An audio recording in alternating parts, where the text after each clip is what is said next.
Bienvenidos. Esta es la cuarta unidad del curso de Contabilidad y Administración Financiera. En esta cuarta unidad miraremos los aspectos legales y tributarios de una empresa. En términos de aspectos legales, podríamos clasificarlos en dos: los aspectos que requiere la empresa para crearse y los aspectos tributarios sobre esa creación de empresa. En el primer caso, aspectos legales para crear empresa tienen que ver con tres vidas, a saber, la vida jurídica, la vida comercial y la vida tributaria del ente comerciante. En la vida fiscal son todos aquellos requerimientos que exige la notaría para constituir la empresa como tal a través de una escritura pública. En segundo término tenemos la vida comercial y son todos aquellos aspectos como requerimientos que nos exige la Cámara de Comercio para que la empresa y el comerciante tengan vida comercial. Y por último, la vida tributaria son los requerimientos que exige el Fisco Nacional para que la empresa sea legal fiscalmente y pueda tributar en una nación determinada. En términos de aspectos legales sobre el capital social de la empresa, podríamos decir lo siguiente, y es que todos los aspectos legales sobre el capital social a la hora de constituir o crear empresa son equivalentes al 12% del capital social.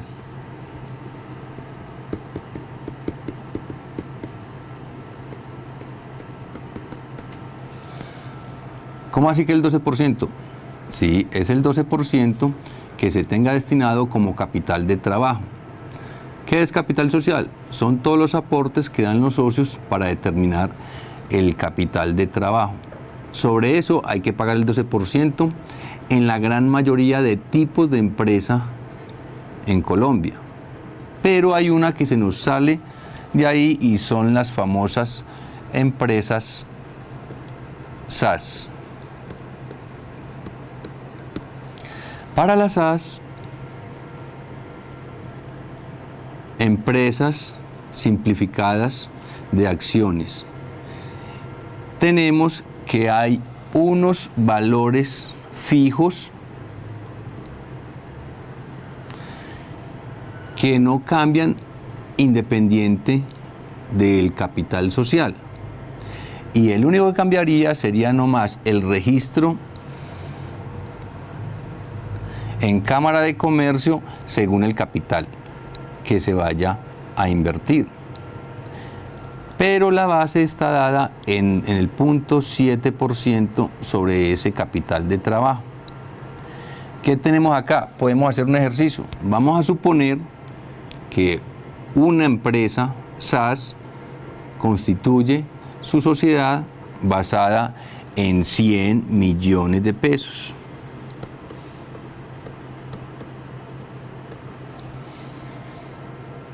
Si se basa en 100 millones de pesos, ahí sí podemos decir y hacer un cálculo aproximado de cuánto va a pagar, con el fin de compararlo con este 12% que tienen que tributar para crear una empresa las demás sociedades en Colombia.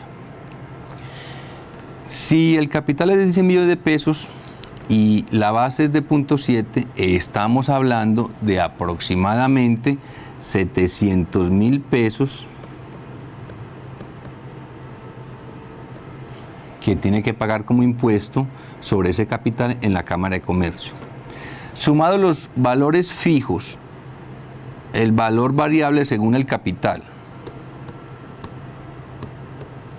nos da aproximadamente un valor total para pagar por la creación de empresa de aproximadamente 808.200 pesos. Diferente a si le aplicamos el 12% en otro tipo de empresa que no sea SAS sobre los 100 millones de pesos. Y sabemos que el 12% sobre 100 millones de pesos serían 12 millones de pesos. Entonces miremos la gran diferencia entre lo que es una empresa constituida como SAS y otro tipo de empresa. En estas empresas del 12% estarían los grandes contribuyentes, empresas o macroempresas que no pueden figurar como SAS. Ahora, en términos de tributo en Colombia, tendríamos que clasificar a las empresas bajo dos modalidades: los contribuyentes y los no contribuyentes.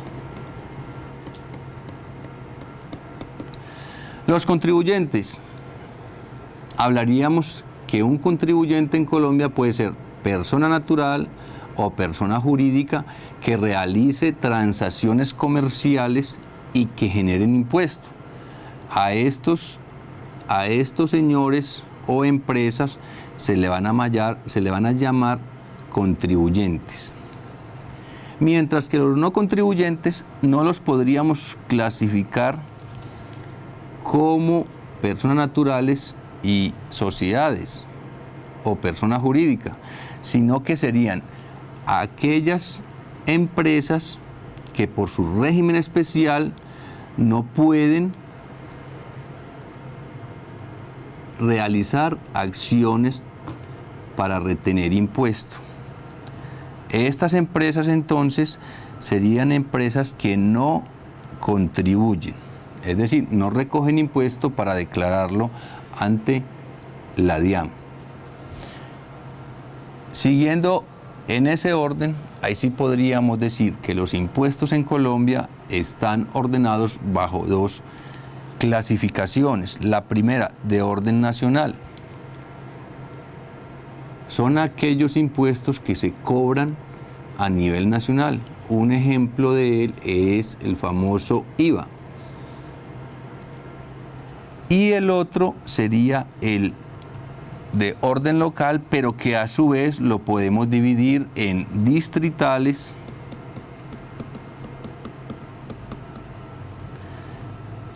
departamentales, regionales y locales, o para que no repitamos, municipales. De orden distrital, solamente lo pueden hacer en Bogotá, Distrito Capital. De orden departamental, todos los departamentos. De orden regional, dentro de los departamentos hay regiones y algunos en esas regiones tienen que pagar impuestos según la economía de esa región. Y municipales, todos aquellos que tengan que ver con el municipio. Ejemplo de ellos son los impuestos prediales, los impuestos de industria y comercio y algunos otros. Ahora, podríamos hablar de 4 impuestos o macroimpuestos que mueven el fisco nacional, y dentro de ellos el primero sería el impuesto al valor agregado. Habíamos dicho que en el impuesto al valor agregado las siglas son el IVA. ¿Por qué se llama impuesto al valor agregado? Porque a medida que cambie de valor el producto o el artículo, va generando más valor sobre el IVA. Podríamos hacer un ejemplo con un artículo que vale 100 pesos. Si decimos que el artículo que vale 100 pesos está grabado sobre una tarifa del 16%, significa que tenemos que tributar 16 pesos de esos 100 que vale el artículo. Pero mi empresa se dedica a comprar y vender, es decir, una empresa comercial. Y digo, si compro una un artículo en 100 pesos, el artículo en total aparentemente me está costando 116 pesos por la tarifa del IVA. Pero resulta que yo ese artículo sin el IVA lo voy a vender en 150 pesos. Entonces, al venderlo, como soy un ente o una empresa, tengo que cobrar el IVA. Y al cobrar el IVA sobre la tarifa del 16%, esos 150 pesos me generarían más o menos 24 pesos. ¿Por qué digo más o menos? Porque esos 24 los cobro yo, pero ¿qué hago? Como empresario me voy a pagar esos 16 pesos iniciales que yo pagué y que la empresa que me vendió a mí se la dio a la DIAN. Es decir, la DIAN ya sobre ese elemento, ese artículo, ya tiene 16 pesos. ¿Qué hago yo? Como voy a revender el producto por un mayor valor, cobro 24 pesos, de los cuales solamente puedo declarar ese valor agregado, es decir, la diferencia entre 150 y 100, que equivale a 50 pesos. Es decir, yo solamente puedo declarar 8 pesos para un total de impuesto de 24. Y mire que cobré 24, pero me pago los 16 inicial y luego los 8 los declaro y los pago. Por eso se llama impuesto al valor agregado. El impuesto al valor agregado tiene 3 categorías con respecto a los bienes y servicios. Y hay bienes y servicios gravados, es decir, que el Fisco Nacional los grava para que se pague una tarifa. Más adelante vamos a hablar de las tarifas. Esa tarifa le da un mayor valor al bien o al servicio. Hay otros bienes que son excluidos, es decir, no están gravados y la empresa, así tenga permiso para retener impuesto y pagarlo, no puede hacerlo porque el bien está excluido. Un ejemplo muy claro es el servicio de pasajeros. Si yo compro un pasaje de aquí a una región cercana, sobre ese servicio no me pueden cobrar el IVA. Si soy empresario, yo no puedo generar IVA sobre ese servicio. Y hay otros elementos o bienes y servicios que son exentos, es decir, están gravados bajo una tarifa, pero aquí decíamos que habían unas tarifas y vamos ahora sí a decir que las tarifas son del 0%, del 5% y del 16%. Esto en materia de reordenamiento del IVA en los últimos 3 años, porque antes había mayor cantidad de variabilidad con respecto al IVA. Para esta entonces modalidad de aquellos que son exentos, la tarifa es del 0%.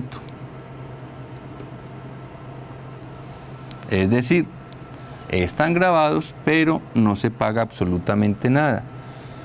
Impuesto al valor agregado en Colombia, lo que habíamos denominado como IVA. Las tarifas, repetimos, son del 0%, del 5% y del 16%. Ahora, las empresas que generen IVA tienen que pertenecer a 3 regímenes a saber: régimen común, régimen simplificado y grandes contribuyentes. Para el IVA trabajamos con 2 regímenes: régimen común, régimen simplificado. Para otro tipo de impuesto, como el de retención en la fuente, hablaríamos de grandes contribuyentes. Lineamientos para el régimen común están escritos en el Estatuto Tributario y que tienen que ver con el RUT, con expediciones de facturas y otros elementos, y que cumplen con unas tarifas, las cuales tenemos acá, la del 0% para exportadores y productores de bienes, artículo 440 del Estatuto Tributario. Para el 16, según lo que nos dice la literatura, respaldados en el Estatuto Tributario, y para el 5% para bienes de servicios también establecidos en el Estatuto Tributario. De esa misma manera seguiremos con otros lineamientos que complementan el régimen común, y dentro de ellos es la expedición de certificados de impuesto, la información sobre el NID y sobre el RUT, siempre respetando las tarifas de las cuales hemos hablado para el IVA. Ahora, el régimen simplificado está declarado por el artículo 499 del Estatuto Tributario. ¿Y quiénes pertenecen a él? Aquellos que no pertenecen al régimen común. Podemos hablar de las tiendas de barrio, aquellas que no cumplen con este parámetro y en la cual el IVA hay que pagarlo a la hora de comprar el artículo o elemento, pero a la hora de venderlo no se puede generar IVA porque pertenezco al régimen simplificado. Es decir, ese IVA que se pagó inicialmente queda como un mayor valor del producto y lo asume el consumidor o usuario. De igual manera, para cumplir con el régimen simplificado hay que estar dentro de todas estas condiciones para poder decir como sociedad y como empresario que yo pertenezco al régimen simplificado. Podemos observar que dentro de cada uno de esos lineamientos encontramos unos valores y unas unidades de valor tributario encerraditas en paréntesis. O cumplo el valor o cumplo las unidades de valor tributario. ¿Qué son las unidades de valor tributario? Es la figura que tiene el Estatuto Tributario para ir subiendo a medida que sube la inflación sobre el índice de precio del consumidor cada año y establece una cifra en valores tributarios. Observemos que para el 2015 teníamos que la unidad de valor tributario estaba cotizada en pesos sobre 28.279. Para el 2016 subió. ¿Y cómo subió? Gracias al porcentaje del índice de precios al consumidor. Y ya para este año se puede hablar de unidades de valor tributario equivalentes a 29.753 pesos. Otro impuesto es el impuesto de renta y complementarios. Impuesto de renta. Toda persona natural o jurídica puede declarar el impuesto de renta. Las personas naturales pueden declarar bajo 3 condiciones. 1, por el capital que tenga. 2, por las propiedades. Y 3, asalariados. Para los asalariados deben de generar por lo menos que sus ingresos provengan del 80% del total de ingresos. Es decir, solamente puede haber un 20% de una condición extralegal. Un servicio adicional que preste el empleado sin un contrato laboral equivaldría a un 20% para poder cumplir con este parámetro.